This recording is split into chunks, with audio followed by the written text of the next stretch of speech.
tastes are created. And in addition to that, professional chefs could benefit from this knowledge to create new dishes and ideas that would please their consumers. Thank you for listening.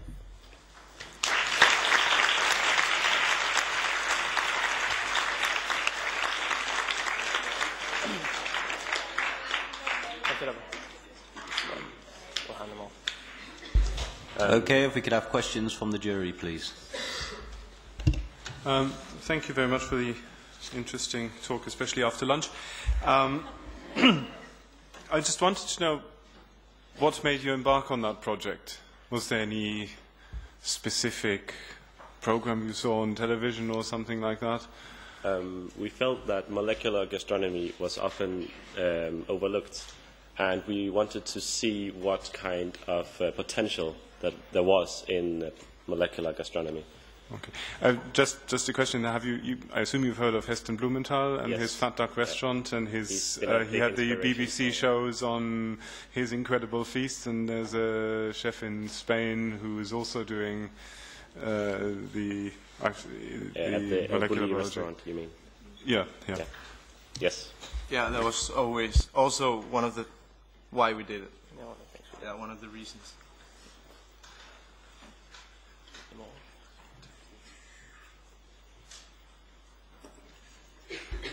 Questions from the floor, please, if there are any.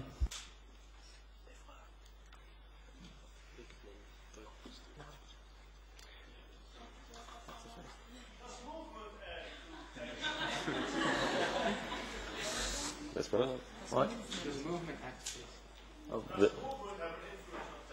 The movement of walking. We didn't. Walking and ice cream. Not from our research. I mean, we found out what triggers each taste bud, and I don't think any of the reactions in the tongue would have an influence on movement.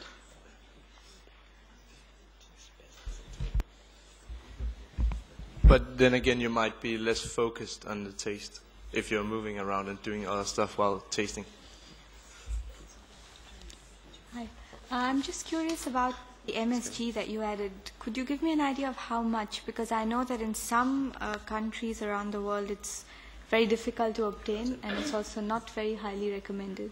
So if you could give me an idea how you got it and how much you used approximately. Yeah, we got it from a local Chinese restaurant.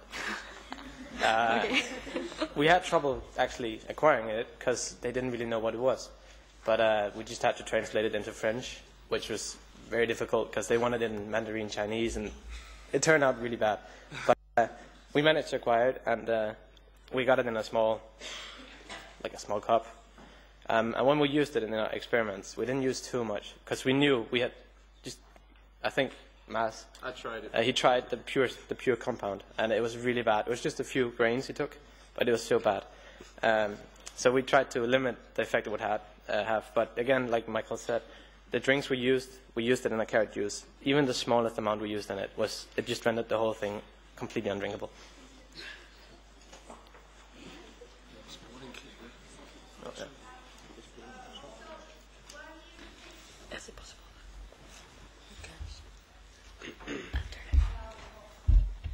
If like you want to eat, for example, an ice cream, you expect something sugary, and if you taste its salt, maybe you would be disappointed.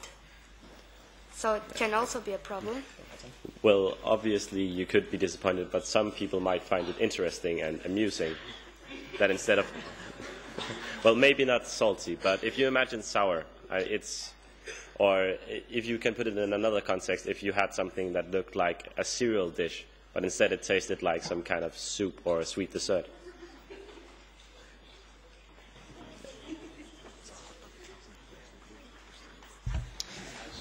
Do you think that, for example, for small children who don't really like vegetables, do you think it would be possible with this experiment to make it more delicious for small children to eat vegetables, for example?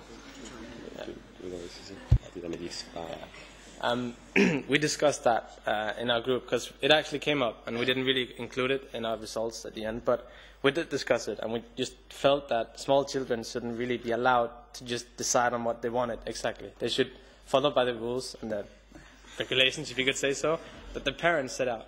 It wouldn't be a good thing to make a carrot taste like sweet. It would just give a complete wrong picture of how the whole thing is. It would. I think it would damage the children if they expected everything to taste like chocolate or sweet candy. So they need to learn that something tastes like other things, and they will enjoy it later in their lives, I'm sure. Anything else? Oh, Jared.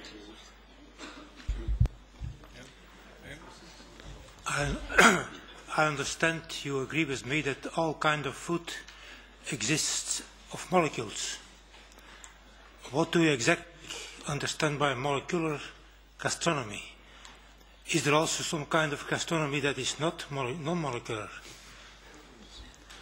Well, normally you talk about gastronomy. It can be the art that has been performed for many decades, if not centuries. And this is a more scientific approach, and it has been named molecular gastronomy because you actually look and search for the molecules reacting together with each other, even though even just cooking a meal is in fact also molecular gastronomy, because you do change the entire proposition of the food.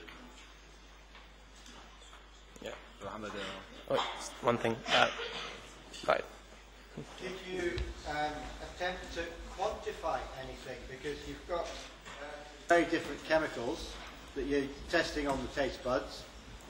Did you try and compare how much of the chemicals gave how much taste reaction? And also, did you manage to compare what one class of chemical did for one taste and another chemical did for another taste? How much of each you needed?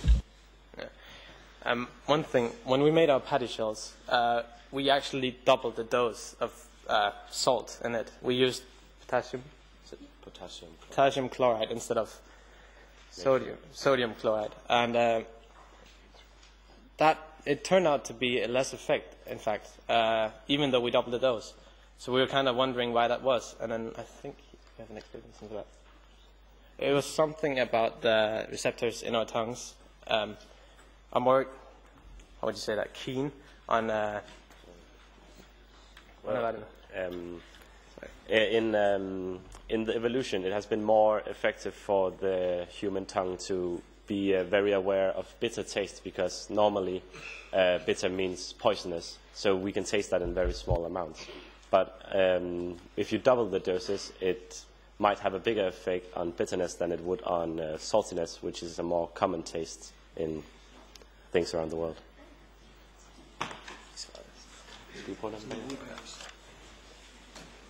Well, that emotions could change the way you taste. Like, say you're scared and maybe something tastes worse or better.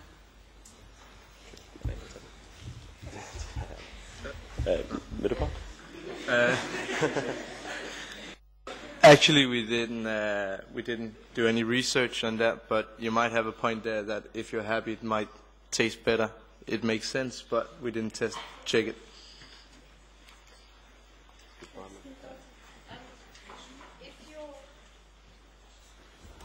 If you're changing, or if you're making ice cream taste like carrot, then would the nutritional value change as well? Unless you actually put the nutrients of the carrot into it and not just alter the taste, it would not have any effects on the nutrients. It would probably still be as unhealthy as normal ice cream, even though it might taste as horrible as a carrot.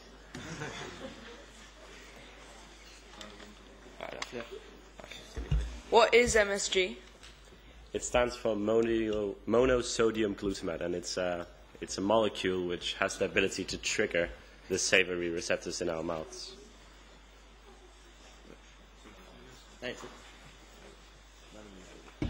And hot food. When sometimes some food tastes better hot than cold. Do you know why that is? Well, the thing about temperature is that... No. The thing about temperature is that the molecules start moving faster when the temperature rises.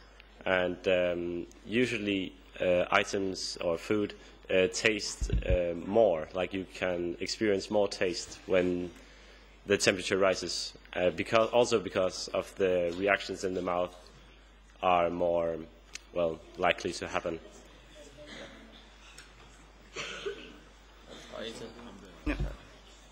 It's possible to change the taste of a food without putting new ingredients, but with changing the molecular of it.